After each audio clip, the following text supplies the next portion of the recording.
All right. Good evening, everyone, and welcome to SPE Gaia Sustainability's launch. My name is Evangeline Pardesi, President of the UTT SPE Student Chapter, and I will be co-moderating this session along with Mr. Neil Allen, Senior Instructor at UTT and the SPETT Director of New Opportunities. So this evening's session is all about Gaia and energy education. But before we start, some housekeeping rules. So to help keep background noise to a minimum to the audience, please ensure you mute your microphone. Also, with respect to any questions, feel free to send your questions in the chat, and during both the Q&A session, the questions will be directed to the speakers. So with that being said, let's begin. And to kick things off, we have Mr. Brian Ramatali, Chairman of the Society of Petroleum Engineers of Trinidad and Tobago, who will be delivering the opening remarks. So over to you, Mr. Ramatali. Hello, good evening, Evangeline. Thank you for opening this session today. Mr. Neil Allen, Mr. César Patiño, Mr. Simon Paul, Professor Raffie Hosein, SPE members, guests, ladies and gentlemen. It is a pleasure to be here this evening. Thank you for your dedication and commitment, and welcome to our introduction of Gaia and energy education. It's all about engaging and empowering engineers and scientists to generate scale and act with urgency and purpose. As many of us have been listening and hearing lately in the news and reading articles, probably from the United Nations, I want to quote something that was recently stated by Antonio Guterres from the United Nations Secretary General on the 9th of August 2021. And he stated, as today's IPCC report, making reference to Intergovernmental Panel on Climate Change, it makes clear there is no time for delay and no room for excuses. Ladies and gentlemen, we are in code red. Globally, we are seeing faster warming. We are seeing increased changes around the world with many things that we have not even predicted. A classic example makes reference to the fires in Greece. We are not immune to climate change in our sector, in our region. And we are here to disseminate the facts, to bring together our minds, our collaborative effort, disseminate information, factual information, and bring the minds together to create real solutions that can help us all. We're in code red. We need to act. The Honorable Minister Stuart Young at the recent SPETT conference stated and gave very great initiatives. He made reference to competitive bid rounds, green energy, hydrogen development, CO2 reduction. SPETT remains committed and ready to serve in this capacity. And as I close here today, and I welcome each and every one of you to this session, I want to tell you that you can do your part as well too. Very small changes by each and every one of us can make a global impact.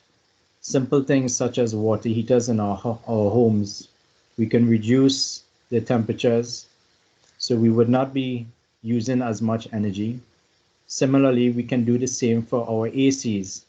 Instead of running at 20 degrees Celsius, we can probably increase it to 22 or 23. We can convert to LED lights, and we could even reduce consumption of meats, or in particular beef. These are just some thoughts, something to think about. I leave that for you to think about, and you make your call, you make your decisions. But today we are here to bring our minds together to go forward in these projects, and I look forward to a wonderful evening. Thank you for being here, and welcome.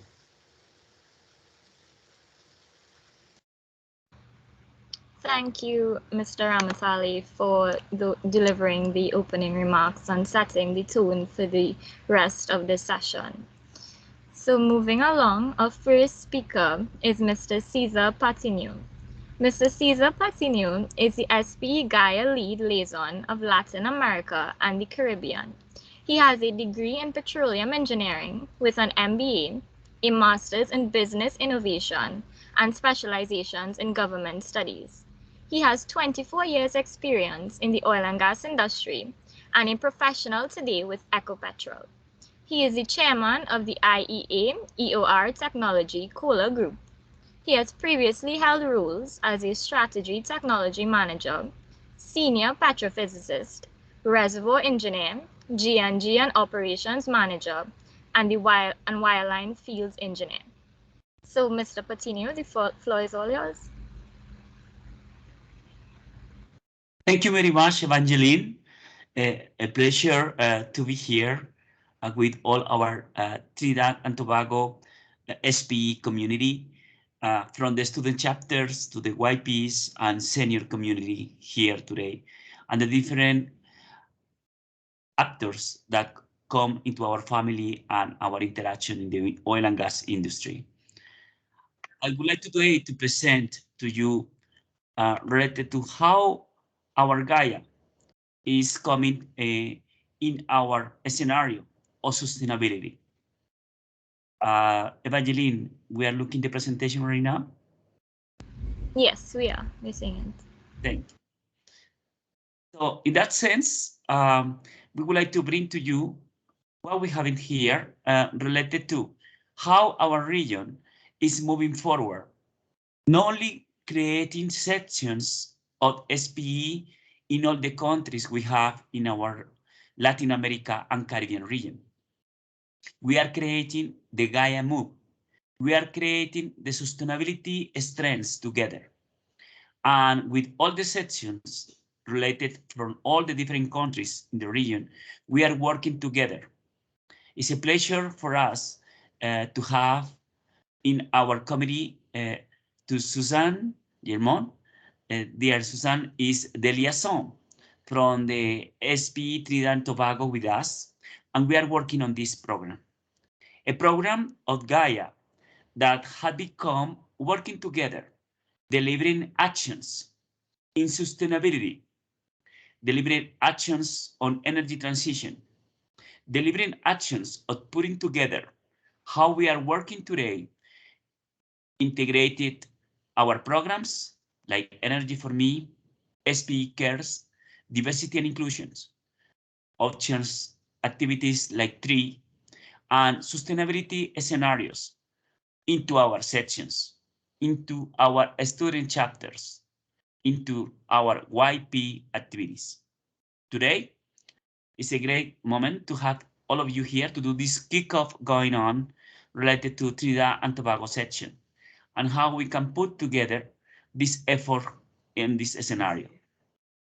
Related to sustainability, some history about what we have been doing on SPE. This is part of the programs we have been working as the responsibility and the actions we are doing today.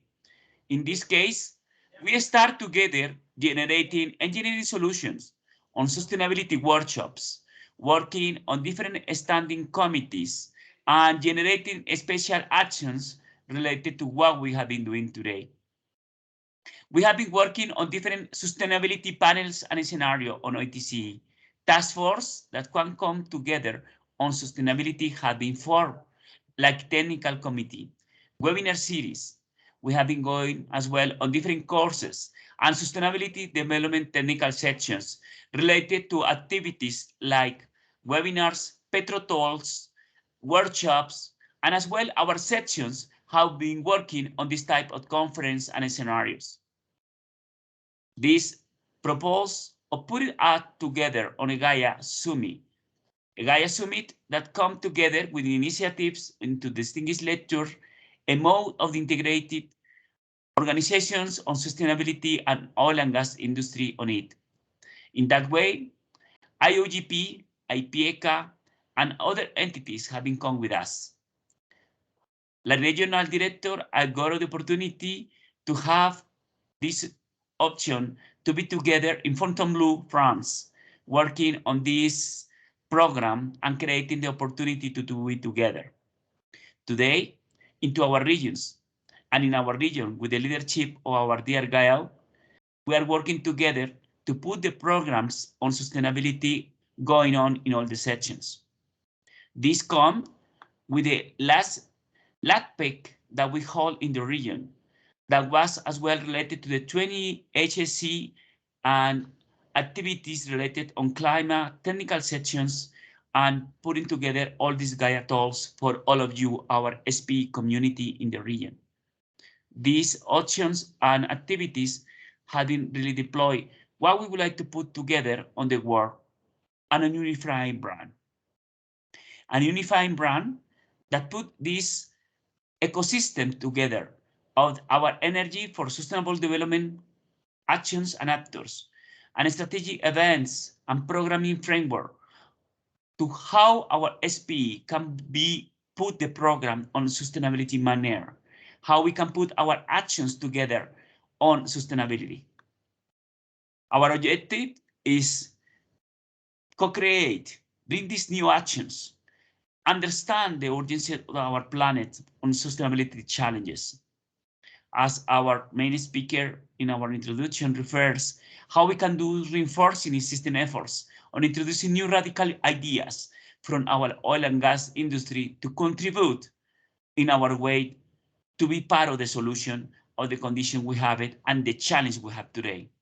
For that, we have been created pathway, principles, and priorities. These principles, pathways, and priorities have been articulated in a program framework that we invite you, our student chapters, our YP sections, and our senior sections to put together this aggregation, collaboration, and engage on the pathway of innovation, measuring what matters, listening and communication, include energy transition, natural capital and regeneration, and social responsibility together related to the ODS.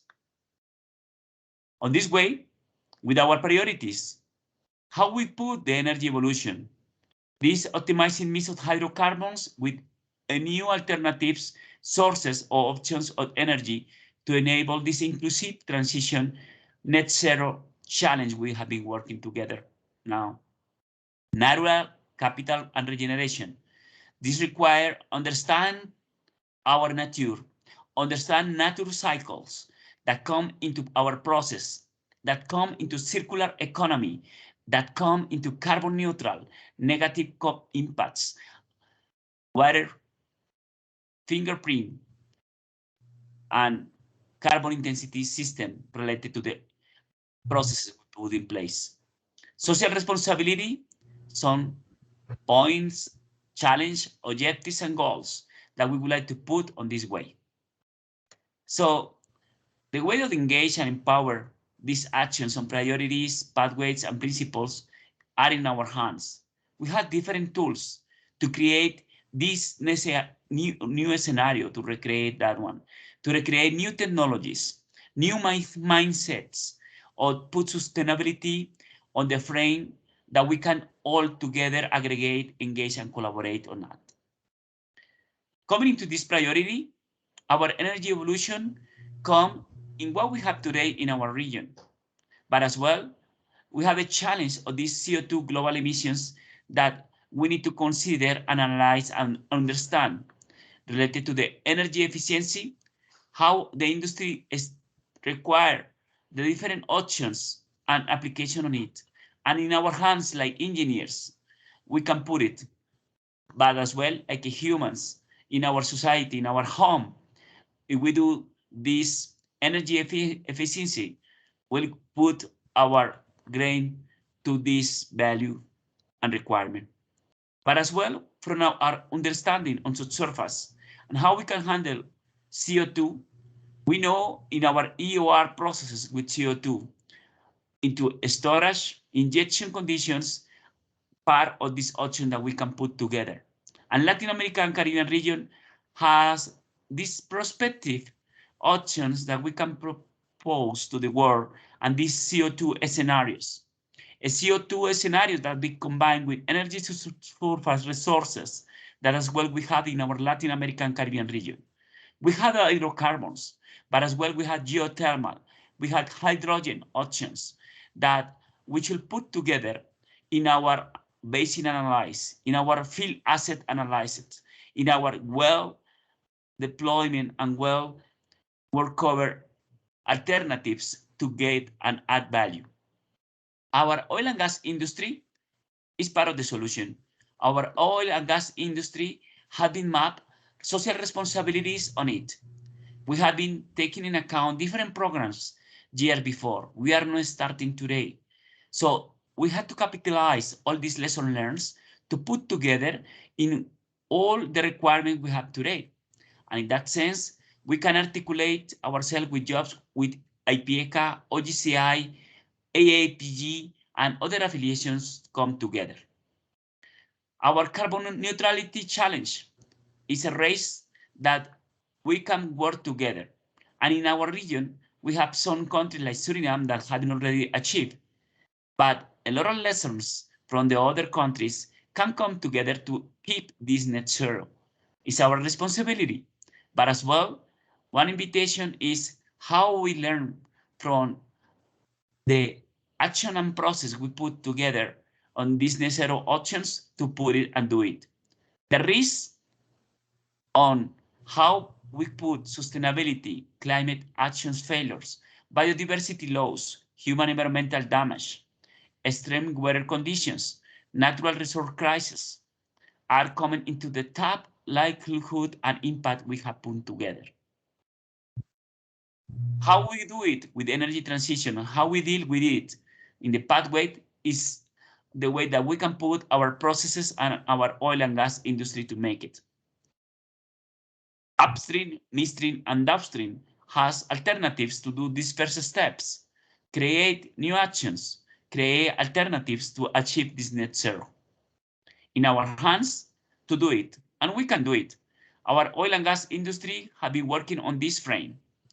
We understand hydrocarbon with carbon and hydrogen, that we apply engineering to these elements, to these flows, to these conditions, with ingenious, with innovation, with economy, to create economy and handle these processes. The invitation is to continue on this pathway and to work articulated on these options. Aggregate, engage, and collaborate. We are not alone. Students, YPs, and senior, and all the different stakeholders in our communities are invited to work. Today, Gaia is a program that has been deployed in all the regions over the world. I had the honor to be the first one and working to put in our region this action and this movement from the SPE activities. But as well, from our sections, we have our representatives, our liaisons that we are working together. And Susan is here and there. She's doing a magnificent job. Thank you, Susan, for allowing us to be here with you today. How Gaia is going to be started on each region is action and is part of the different committees, which will include these sustainability activities, and how we articulate it is on our hands. We are going to do activities together with APG, with SEC, with regional activities like ARPEL are going to be working with us on these options. We are going to do special activities in the region, in our sections together. But as well, we are going to be articulated in a big program that Gaia brand embraces today. This is the website where we can find material related to what we have today in Gaia. Our ambitions program has to create and mobilize our ecosystem to knowledge, share, learn, and engage. What we should do it in our sustainability conditions with the glass floor of transparency for our community. This will help us to transform and align what we're going to do it. This is our first year period, but in our second year periods as well, how we can articulate in our projects, what we learn and how we mobilize it is something that we should come. And on the term 3, we will continue doing it. We have a lot of websites now. Live events, groups, LinkedIn community, Gaia Hub that are really here for you, and you are welcome to be part of these options. Thank you very much.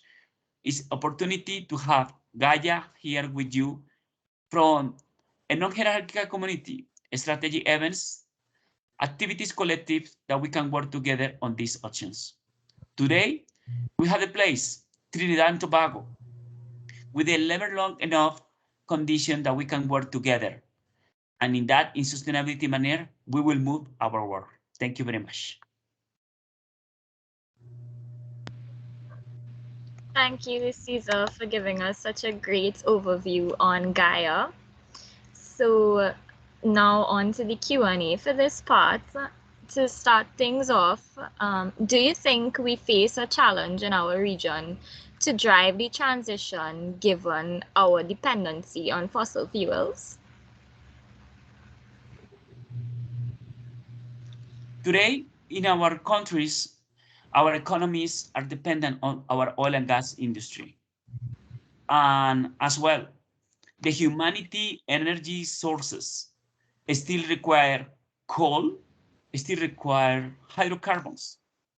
In our hands, put efficiency and put and add operations, clean operations is something that we should put together on it. So really the invitation is our oil and gas industry are going to be continue delivering energy with our barrels. Yes, we're going to continue doing it. Our governments and institutions are creating or recreating new law and regulations, government take conditions to achieve this challenge with the projects, these activities with hydrogen, with carbon capture, with new energy renewables in place. If we can miss these options in our projects, we can continue delivering our energy from our oil and gas industry. Okay, thank you. We have a question from Adrian in the chat. Would these student chapters also be considered for collaborative events with SPE Gaia to get the students involved as well? Sure. And actually, Susan is going to present today what she's planning on to do it on Trinidad and Tobago. And the idea is to be working together with the student chapters, YPs, and the senior activities.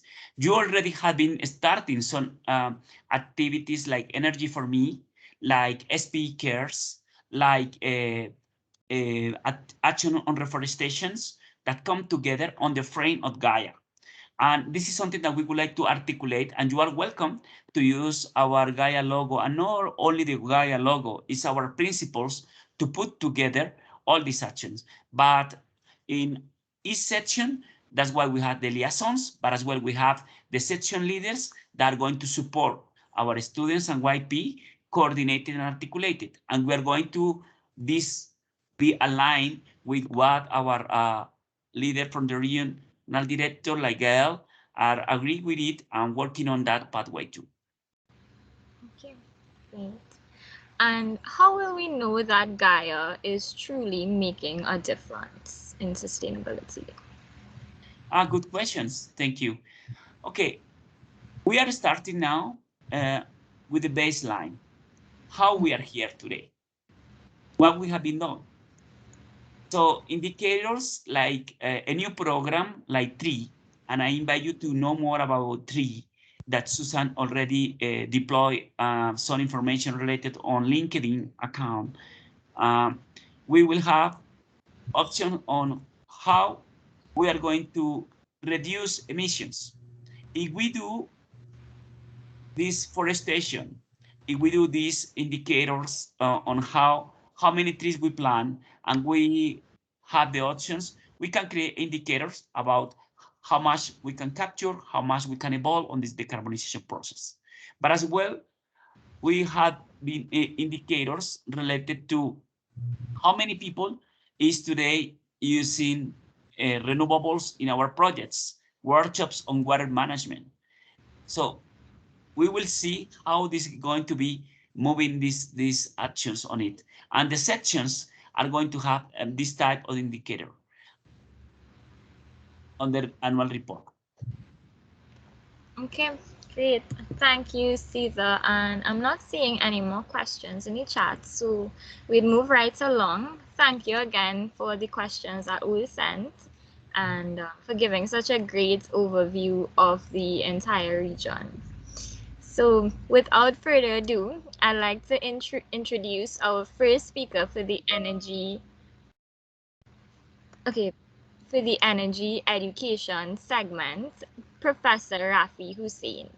Professor Hosein is head of the Department of Chemical Engineering, Professor of Petroleum Engineering, and coordinator of the MSc Reservoir Engineering program at the University of the West Indies. And he is also the faculty advisor to the UWI SPE student chapter. So, Professor Hosein, the floor is yours. Thank you very much, Evangeline, for that introduction. And first of all, let me say thank you very much to you and to Suzanne for inviting me to share with the SPE our programs at the UWI on energy and energy sustainability education programs. And my presentation will take the form of how we started, where we are, and what are our plans. So I like to give a little bit of historical backgrounds. In Trinidad and Tobago, we have oil and gas producing fields. We have our gas fields to the east and southeast mainly. We have our oil fields on land to the west, offshore to the on land south, offshore to the west, and we also have gas fields to the north of Trinidad. And our first oil well was drilled in 1857. Commercial production started in 1908. Our oil production peaked in the 1970s, and it was about 247,000 barrels at that time, around the mid-1970s. And our gas production surpassed oil production in 1990s. Currently, our oil production is about 60,000 barrels per day. In the early 2000, it was about 120, and presently it is about 60,000. Our gas production fell from 4.2 billion standard cubic feet, and it's currently about 2.6 billion standard cubic feet per day. So I will start off with the Department of Chemical Engineering and the Petroleum Studies Unit. And we have several programs that we offer: Petroleum Geoscience Program, BSc, Petroleum Engineering Program, MSc, MPhil, PhD, Reservoir Engineering Program, MSc, and the Petroleum Engineering and Management Program. And our petroleum program started way back in 1976. Initially, we had a diploma program, and then we started the BSc in 1978, and the diploma program was suspended in 1981, and then we had launched our MSc in Petroleum Engineering in 1981. And when I started as a student at the UWI doing my BSc in Petroleum Engineering, one of the questions that would be asked is, how long would oil and gas last in Trinidad and Tobago? And the answer that I would get is 40 years. And perhaps that number is because they might assume your age to be at 20, and another 40 will reach you to a retirement age of 60. And the question might be asked again today, how long will oil and gas last in Trinidad and Tobago? And I will give you the same answer, another 40 years perhaps. So in July 1998, the Trinidad Methanol Holding Trinidad Limited had sponsored a chair in petroleum engineering. And in 2001, we launched our BSc in Petroleum Geoscience. And in 2018, we had signed a collaborative program agreement with the University of Guyana to deliver our MSc Petroleum Engineering program at University of Guyana. And we started that program in September 2019. And in October, we would have our first set of 5 students from Guyana graduating with our MSc in Petroleum Engineering. And the courses in our MSc Petroleum Engineering program, and this program has been around for 40 years, since 1981. And it consists of 8 core courses, for which you would have 4 credits per course. That would give you 32 credits. We have a research method and an independent project, totaling 44 credits that are required to get the MSc in Petroleum Engineering. Now, we know that carbon emissions is one of our greenhouse gases. And what is important is how we manage CO2 emissions. And as such, we are looking at ways to include such content in our courses. And for example, in our reservoir engineering, we will be examining PVT and phase behavior of CO2 and material balance equation for CO2 in order to determine storage capacity of our reservoirs. In our improve oil recovery, we also look at CO2 EOR. In our production, so we look at compression, transmission, and also we look at safety of storing CO2, looking at the geological aspect in our petroleum geoscience program, fault seal analysis, and monitoring and other content in order to have different topics of how we can manage our CO2 emissions with storage and utilization. And in 2013, 2014, we introduced an MSc in Reservoir Engineering program, and some of the courses are common to our MSc Petroleum Engineering program. Also, this program requires 44 credits in order to attain the MSc, and the courses that are different are the Advanced Well Test Analysis, Advanced Reservoir Engineering, and Formation Evaluation. And this program is supported in partly by BPTT. In 2017, 2018, we introduced the reintroduced, I should say, the Petroleum Engineering and Management program. And the number of credits required for this program is 42. And we have human resource management, financial management, petroleum economics law, and contract administration. And also we have production planning and control. And these are some of the management courses in addition to the core petroleum courses that we have delivered from our MSc Petroleum Engineering program. Our program, MSc Petroleum Engineering and MSc Reservoir Engineering, are accredited by the Energy Institute of London, and we also have an internal quality assurance review. The requirement is at least a first degree in engineering, geosciences, geology, or the natural sciences. And if students or applicants have a past degree, we would require some acceptable industrial experience. Our courses are offered both full-time and part-time. The full-time option is 2 years, followed by project reports, which takes about another 9 months. That's the part-time option, sorry. The full-time option is 1 year, followed by a project report, which will take about 6 months.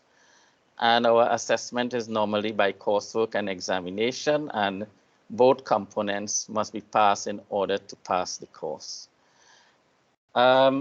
We do receive funding support, and we have several MOUs in place for collaborative teaching and research, and we are also offering scholarships for our programs. So for our MSc Petroleum Engineering program, MSc Reservoir Engineering program, and MSc Petroleum Engineering and Management program, we have 10 scholarships each.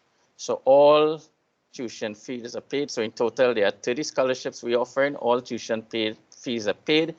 If you take the full-time option, then the value is twice the part-time option. So our programs are offered now online. Since COVID, we had the impact of COVID-19, and therefore students can apply, and once they are registered, they qualify to apply for the scholarships, and we have certain selection criteria that we apply. In addition to introducing content for managing of CO2 emissions and storage of CO2, we are also considering offering optional courses like petroleum data analytics, which will include artificial intelligence and machine learning, and also an optional course on energy and the environment, which is primarily the application of renewable energy to power the hydrocarbon industry, and also discussion and application in the Caribbean, and which will also be a big part of our group field project. On September the 9th, we will be having a seminar which will be hosted by the Department of Chemical Engineering, and all are invited to this seminar. We will send a flyer out very soon, whereby Professor Andrew Jupiter will be delivering his suggested energy transition policy for TNT the next 50 years. And following that, presentation, we will also be presenting new programs that we plan to initiate sometime in 2022, around September 22, and that will be on carbon capture, utilization and storage, drilling and well engineering, energy engineering science, energy law policy, geoenergy engineering, reservoir data science and engineering, reservoir engineering and management. And these will be new programs that we are preparing for delivery. So moving on to the Petroleum Geoscience program. This program was launched in September of 2001. It is a unique 3-year program which was developed by the Faculty of Engineering, and it was launched in 2001, and it was supported by the GSTT, the Ministry of Energy, and the oil and gas operators. Primarily, this program is now supported by BPTT and the Ministry of Energy and Energy Industries. And we receive assistance and guidance by an industry liaison committee.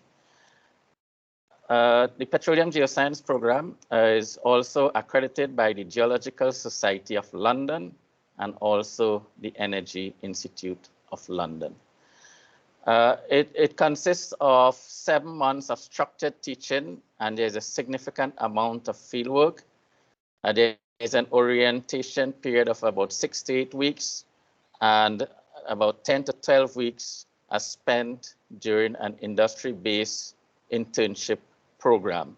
Fieldwork is conducted on Saturdays and Sundays, and the number of credits required to attain the BSc is 100 credits. So apart from geology and geophysics or seismic courses, there are other courses that are offered in the program, such as information technology and engineering mathematics in year 1. Also, there's a field mapping principles and exercises in year 2. There's an internship program, 8 weeks with industry, which is optional in year 1. In level 2, we also have engineering mathematics and communication skills are offered. We have HSC is also important. We have a 2-week geophysics workshop and 1 week for field geology at the beginning of the summer. And in level 3, we offer engineering course, engineering topics such as essential of petroleum engineering. We also have engineering management. There's a geoscience seminar and a petroleum geoscience internship project. And this is all a year-long course whereby our students are assigned to various industry companies to do their field development planning. And this year, some of the topics will be on carbon capture and storage. In level 3, we also have petroleum economics, petroleum assessment and evaluation. And as I mentioned before, fieldwork is conducted on a Saturday and perhaps on Sunday also. So the entry requirement is the CAPE, grade A or B, physics or chemistry, and one other science subject and general paper. And the program is offered under the academic control of the Department of Chemical Engineering. So to date, we have about 240 students who have graduated. That is by October 2020, last year, October, about 240 students graduated with the BSc in Petroleum Geosciences. These are some photos to share on the field trips on sedimentology, field trips on geophysics, integrated seismic mapping and integrated seismic using drone technology, and also research that are conducted on rock mechanics. We have a state-of-the-art rock mechanics laboratory, whereby rock properties are determined, such as Poisson's ratio and Young modulus, which are important for drilling and also for seismic interpretation. So to give you an overall, the overall statistics, about 750 students have graduated from the various petroleum programs that we offer, 290 with the MSc, 240 with the BSc, and at the time when we had the BSc Petroleum Engineering program, about 48 students graduated. We have about 10 graduated with the MPhil and 8 with the PhD. Most of our graduates are employed locally and abroad. These are just some of the achievements. We won the Presidential Award for Outstanding Student Chapter last year and again this year. And we came third in the Petro Bowl competition, and we will be taking part in the international competition to be held sometime in September or October. Moving ahead, our plans for the Petroleum Geoscience program, we are looking at a 3-year BSc and a 4-year MSci program, and we'll be having new courses. So there will be 2 streams, an energy stream and a non-energy stream. And in our energy streams, we'll be looking at geothermal, hydrothermal, solar, and wind. We're also looking at digital geosciences and modern climate changes. So these are some of the plans that we are having to have a 4-year MSci and to have 2 streams, an energy and a non-energy stream. In the BSc Chemical and Process Engineering, we are also adding content to our current courses, such as sustainable chemical pathways, life cycle analysis, and environmental impact. In our applied chemistry 2, we are looking at principles and practices of solar, wind, hydropower, geothermal, biomass. And we are also looking at hydrogen generation, hydrogen fuel cells, carbon dioxide direct air capture, carbon capture and storage and utilization. We are also looking at processes for green ammonia and green methanol. In our BSc Mechanical Engineering, we have courses that are offered in energy engineering, which look at energy use in society, energy consumption pattern, lifetime of available energy resources, and the effects of energy use on the environment, energy services, and energy efficiency. In the Faculty of Sciences, Department of Physics, we have an MSc in Renewable Energy Technology. And this program is offered for 3 semesters. It can be offered full-time, 1.5 years, or 3 years part-time. And the number of credits required is 45. And this program started in September 2013. It's a master's program in renewable energy technology offered by the Department of Physics, Faculty of Sciences. And the program was developed through a partnership with the University of Flensburg, Germany, and the Flensburg University of Applied Sciences. And these are some research that done at the UWI in Jamaica. We have solar panels. In Jamaica also we have wind generated electricity. We have a net zero building in Jamaica. And in our St. Augustine campus, we have an electric vehicle charging station. Thank you very much for listening. And I don't know if questions will be asked now or at the end of the second presentation by Mr. Well, thank you very much, Professor Hosein. For the interest of time, I think we probably want to combine the questions from this section with the other section as well. So Evangeline, why not bring on Mr. Paul, please, Evangeline? Yes, thank you, Professor Raffie, again. So our next presenter is Mr. Simon Paul. Mr. Paul has been a reservoir engineer for over 20 years. He has knowledge of and working experience in every major oil field from the west coast, land, and east coast of Trinidad. He's also very experienced in conducting reserves estimations and reserves audits. Mr. Paul has been a senior instructor in reservoir engineering at UTT for the past 6 years. So, Mr. Paul. Thank you. Can you see my presentation? Yes, we are. Okay. So welcome to this section in which we will be looking at the renewable energy engineering programs which are offered at the University of Trinidad and Tobago. Now, in our programs, we have basically 3 taught levels. Our first level is the National Engineering Technician's Diploma. Then we have the Bachelor of Applied Science. And then at the highest level, we have the Master of Engineering, called the MEng, and the Master of Science. In each of these levels, we have programs in renewable energy. At the Technician Diploma level, there is a diploma in renewable energy engineering technology, and this is conducted by our utilities engineering unit. It is a program that is designed to produce practical, industry-ready, and globally competitive renewable energy engineering technicians. And we will take a look now at some of the renewable energy content in this course, in this program.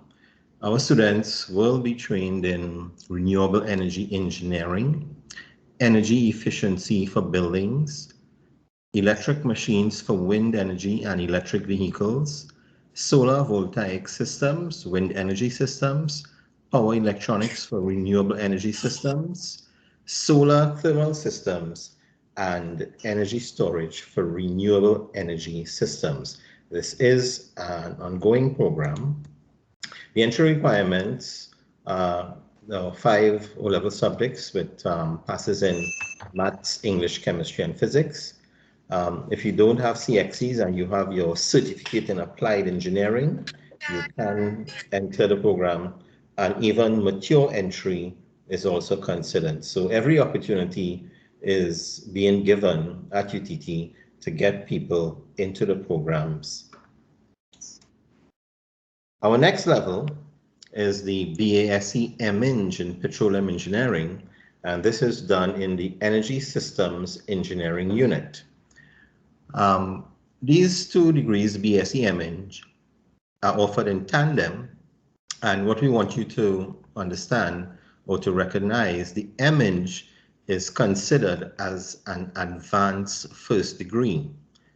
If you're doing the BASc program full-time, it takes 3 years. If you are doing it part-time, it will take 6 years.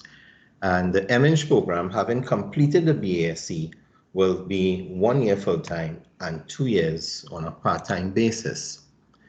Now, in the BASc MEng program, we do have some emphasis on renewable energy and data science. Now, at the BASc level, we offer courses in fundamentals of renewable energy systems engineering, renewable energy systems, and in computer programming as the foundation for later courses in renewable energy and data science. So when a student gets to the MEng level, here we have specializations in oil and gas and in renewable energy.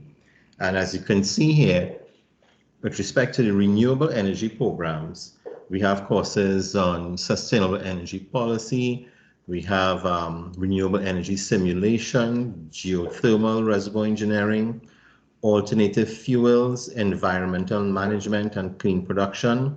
We have our data science for engineering, and we finally have our research capstone project towards the end of the year.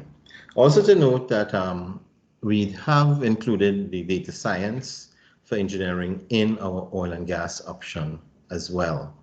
So this is our MEng program, and then, like I said, there is a specialization in renewable energy having completed the BASc level. Entry requirements are normal CAPE 1 and CAPE 2 in maths and chemistry or physics. And of course, you need to have your Caribbean studies, communication studies, and GCE levels or CSEC in physics and chemistry.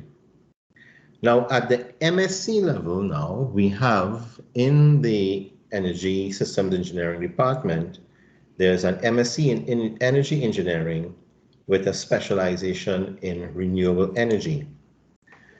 Now, this program is, again, full-time, it will take you 1 year, or part-time, it will take 2 years.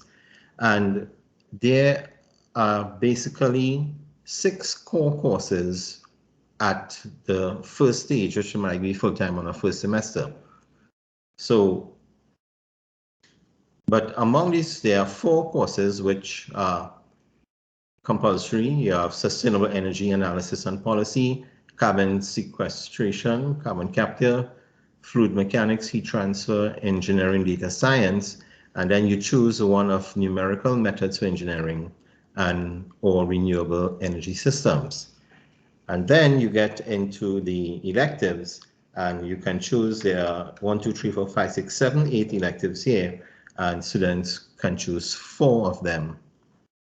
And these elective topics are alternative fuels, introduction to energy storage systems, fuel cell and hydrogen technology, solar and wind technology, renewable energy system simulation, geothermal, reservoir engineering, energy policy and implementation, and of course the project.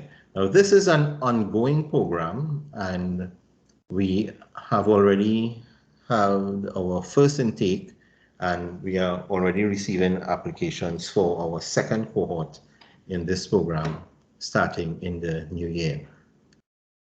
And then finally, we want to talk about what's coming up next. Let me just say that the qualifications for entering the MSc in Energy Engineering, this program will accept any first degree graduate from any of the engineering disciplines, geoscience disciplines, or even the natural science disciplines. And these are individuals who will come into this program who will be the policymakers concerned and implementers as we move into, as we head towards the goal of net zero carbon in the future. And finally, the new program that we have, there is a proposal from the Energy Systems Engineering Unit, in which we are proposing a new BASc program in energy engineering. This BASc in energy engineering will have 2 specializations. There will be a specialization in oil and gas energy and a specialization in renewable energy. And both of these specialization options will have an emphasis on data science and machine learning.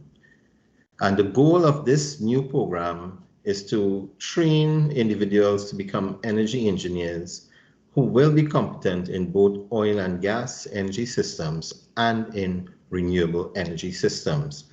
The graduates from this program will be able to function as oil and gas energy engineers or as renewable energy engineers, and they will be the ones who will be able to smoothen the experience of traditional oil and gas companies as they transition towards net zero carbon in their operations. So it's designed as a four-year program in which year one accepts candidates with CSEC qualifications. So you can start this degree with your CSEC or ordinary level qualifications. The year two would accept candidates who have their CAPE qualifications or NETD, or even those who can enter by mature entry. And the second year would be a common year where we do some core energy engineering courses. And then from years 2 and 3, we will break out into the two specialization streams of oil and gas energy or renewable energy. And so the table here is showing you that at the core of these two specialization options, we have energy engineering, there's data science, and then there's a distribution of oil and gas specific energy courses and renewable energy courses to define our specializations. This particular course is demarked from our MSc in energy engineering, not only in terms of content, but also in terms of intent, because at the MSc level, we are more interested in pushing towards policies. At this level here, we are dealing a lot with the energy systems. And we, on our projections, are planning to have our first intake into this program in January 2022, where we will invite candidates with CSEC qualifications to enter this program. So this program will be started. It is our plan in the coming year. So if you want to contact us about any of our programs, for our NETD program, you can contact Dr. Curtis Boodoo. For our BASC MH program, you can contact me, Simon Paul. And for the MSc program, you can contact our program leader at that level, Ms. Karen Boodoo. So that is our introduction to all of our energy engineering programs at UTT. And I'll hand you back to the moderator. Thank you. Any questions? We'll take them at this time. Thank you very much.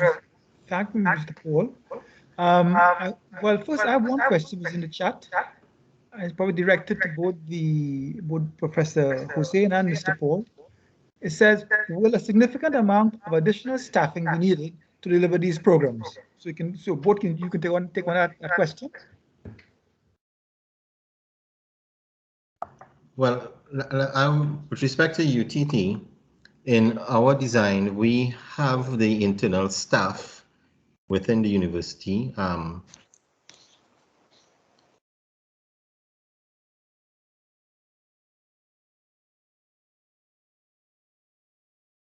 think you may be frozen there for a minute. Well, you'll come back. For additional staff.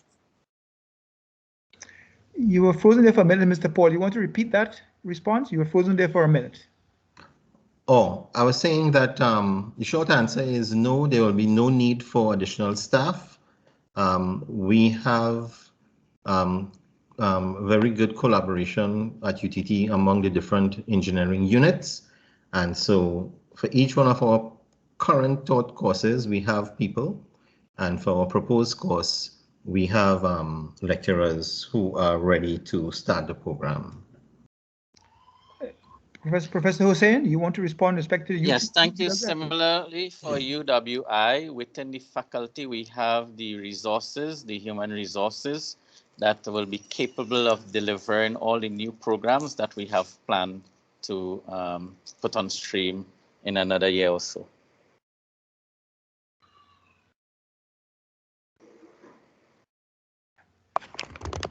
There was a question in the chat for, and which probably could, it was, and really probably directed at all our presenters, and really even at César. It says, is there scope to involve the secondary schools in the SPE Gaia initiative?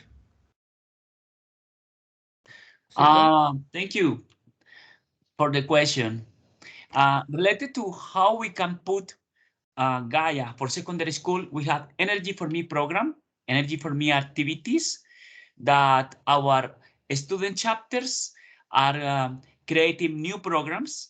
And actually, there are new activities related to energy transition and to hydrogen decarbonization that can go to secondary elementary schools. Thank you very much. Professor Hosein, you spoke a lot about your programs which you're offering, and so did Mr. Paul. I was wondering whether you can just talk briefly about, are you working any projects in which are in line with the aspirations of Gaia, of net zero? What kind of projects are you working on in that area?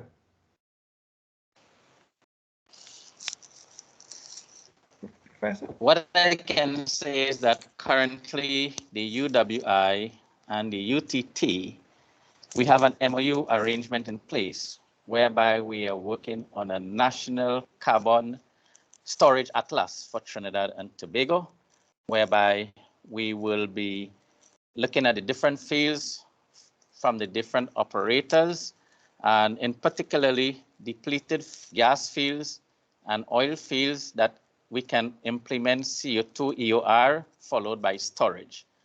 So that is a big project that we are undertaking, and we submitted proposals. We have some funding arrangements in place through the Ministry of Energy and Energy Industries and from BPTT, and we will be using our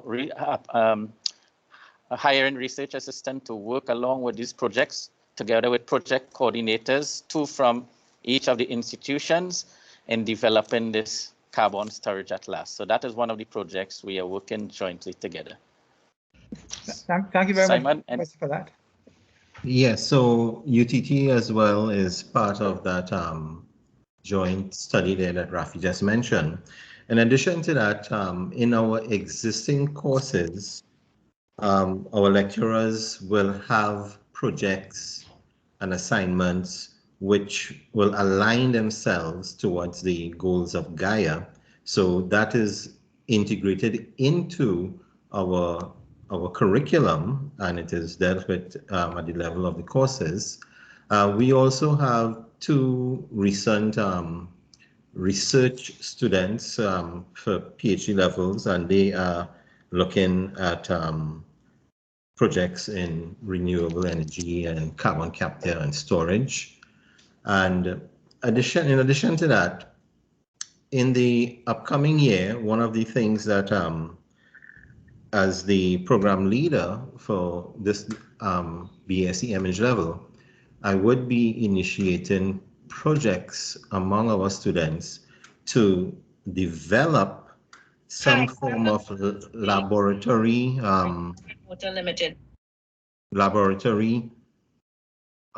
demonstrations, complete with lesson plans and equipment to be used to teach renewable energy and renewable energy concepts in the secondary schools. So that is a project that I am looking forward to bring on in the coming year, and that will definitely be related to the last question concerning secondary schools. So that is something that we're looking forward to. So, thank you very much, Mr. Paul and Professor Hosein. A question in the chat. Any discussion of project management programs with a focus on renewable energy in the future? Is there a question about project management focus? Yes. Yes, as a matter of fact, looking at renewable energy projects, we have in place some projects that are already defined in our chemical and process engineering program, especially in the processing of green ammonia, green methanol, electrolysis of water for production of hydrogen, green hydrogen, using renewable energy for hydrogen generation. And we also have projects looking at Industrial wastewater, is it suitable for use for hydrogen production? And also looking at oil field produced water utilization for hydrogen production. We are looking at geothermal energy. As we mentioned, we will be injecting CO2 into our depleted gas reservoirs for storage, and therefore we are looking to see how much energy can be recovered from CO2 production for generation of electricity. So that's another project that we have also defined for starting from September. Thank you very much, Professor Hosein. I think it's a good time now. For, we had a good session this evening so far. So now I want to bring into the conversation the Trinidad and Tobago's Gaia lead, that is Suzanne Jemmott. Suzanne is on the board of the SPTT, and she's our Gaia lead. And Suzanne, I wonder right now whether you can now take us into how do we now concretize, how do we go forward with the lead that given by César in Trinidad and Tobago. Okay, thank you, Neil. Are you seeing my screen? Well, we are seeing your screen, yes. Fantastic. Well, good evening all, and thank you, Neil, particularly for the warm introduction. To the group, the wider group, I want you to know that I'm here in the capacity of Gaia Lead to, extend our greatest gratitude to our speakers, Dr. Hosein, Mr. Paul, Mr. Patiño, and as well our moderators, Ms. Padasi and Mr. Alain. And finally, a thank you to Brian for providing our opening remarks. So I do want to welcome you all the attendees on this journey of building awareness and taking action on all matters of sustainability. Before we move on, I want to introduce to you my subcommittee, 5 powerful individuals who have, and let me put this on a slideshow.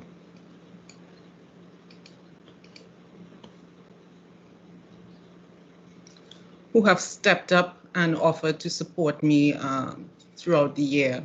So firstly, we have Ms. Sasha Jatan Singh. Sasha works with the Commonwealth National Climate Board, and she's an advisor to Antigua and Barbuda. We have Stephen. Stephen is a very good friend of mine. I worked closely with Stephen prior. He's a geophysicist at Heritage, and he's also a postgraduate student at UTT. Mrs. Carla Edwards, she's a CEO at Metropolitan Networks Caribbean Limited, and she's very keenly interested in sustainability matters. Her area of focus or her area of study is around green technology solutions. We have Ms. Babita Dubé. Babita has many years in the oil and gas sector, just about 20 or maybe even more.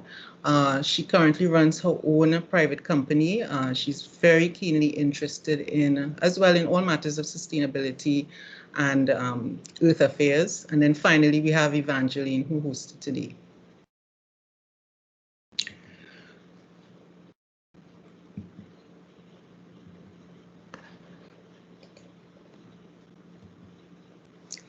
So today was the first of many events that we planned for you. And, I take you to this next slide and I kind of focus you on the image to the left. I'm studying in a program, in an MSc program called Energy Policy with the University of Sussex. And it's quite an interesting program. And I'm actually part of a very wide group. A social group. And this image was posted this morning and it really kind of shook me up. To give you a little context around the program that I'm doing, it's all about energy and it's linked into policy. So ultimately, it's quite interesting because it's a program in which you learn how to, or you sort of learn the concepts behind the tools that governments can put in place to trigger a transition to low carbon. It's quite interesting. I'm in my 4th module and it's really quite gripping, to be honest with you. When I saw the temperature here in Italy, the 49 degrees Celsius, I don't know how many of you have traveled to desert regions. I've been there once And if you've been to the desert in the summer, you know that this is the sort of temperature that you get in the desert. It's hot and it is really uncomfortable. And what threw me was that this is happening in Italy. So to me, this is a key message that climate change is real and it is happening as we speak. So today, I want you to understand that it was a journey. We're going to build awareness throughout the course of the year into 2022. And of course, today was the first of many events that we planned for you. You know, our objective today was to open your eyes to the wealth of information and training available to you to help you effectively be a part of the global energy transition. I know right now it's I believe it's an uncomfortable period or place for those of us in the oil and gas sector. You don't know how you fit in. This has sort of taken us by surprise. It's moving at an accelerated pace, and we don't know how we are going to be a part of it moving forward. And I thought that it fit quite nicely with the story around the educational programs and what was there to give us a basic start from the ground up. So ultimately, we do want to arm you with that knowledge that can take you, that you can take back to your organizations and even your homes and to your family. Enable you to use your core engineering skills to drive innovation in our industry. A key point that was spoken about was carbon capture and storage. Many of you know that if you work with an oil and gas operator, particularly an oil operator, an oil producer, you have an opportunity to really harness the potential of carbon capture and storage. What we want to say to you is that we hopefully want you to understand that it's not about driving out oil and gas. It's not about killing off the bread and killing off the bread and butter of our nation, but rather supporting the attainment of our national climate change goals. And I don't know if many of you know what those goals are, but first of which, and the priority, is a promise of a 15% reduction in our greenhouse gas emissions by 2030. And that's a huge, huge deal for us. Many of you may not know that this means that we have emissions reductions that we need to put into place. We need to reduce GHG emissions in our electricity generation, transportation, and and industrial sectors. Now, to put it in context, in Trinidad and Tobago, we've promised 15% within the confines of the Paris Agreement. I'm currently doing a project where I'm looking at the United States, and they've promised 50 to 52% GHG reductions by 2030. So you see how small it is for us, but I do believe it's a Herculean task that we must accomplish. So in that regard is then how do we innovate to help our government reduce emissions at source on a national level? And then on a personal level, and Brian touched on that, about living sustainably, and making a concerted effort to live within the boundaries of the planet. So we want to touch in Gaia, we don't want to just focus on the oil and gas and the greenhouse gas emissions. There are also other aspects such as proper waste disposal, the quality of our water, the quality of the air we breathe, there's our ecology, there's reforestation, there's afforestation, there's so many other bits that come into the realm of sustainability. So this is my only slide, but here I want to I don't want to delve too much into our plans. I think it could be a surprise. But right now, what we want to do is we want to move forward, and I want to kind of put out there our plans for August into September. And we really hope to see you at future events, and which we promise will be informative and interesting. So our next event is in October.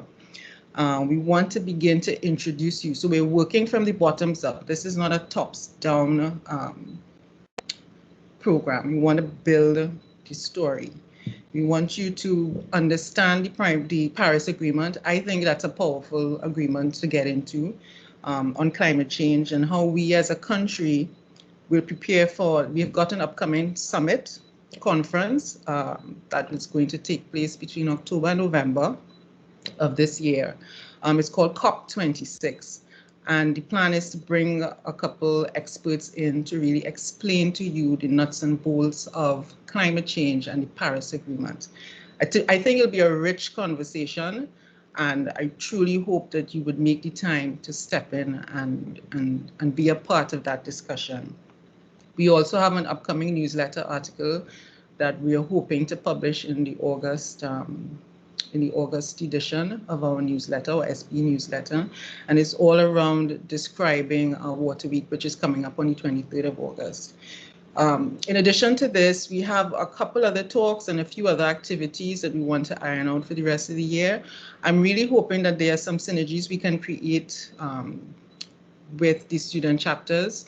And that way we can take a holistic approach to what it is we've got to do. So, and sort of kind of eliminate repetition, but rather work together to deliver a combined agenda. And that's it more or less for me. And, you know, once again, I do want to say thank you for attending. We've had a blockbuster number of folks dialing in, and we truly appreciate it. And the fact is that you sense the urgency as well. The fact that you're here today, and the fact that you're listening, and the fact that you made the time to hear what we've got to say. We want you to truly stay with us and work with us and take action and really support our nation and support the globe as we move forward.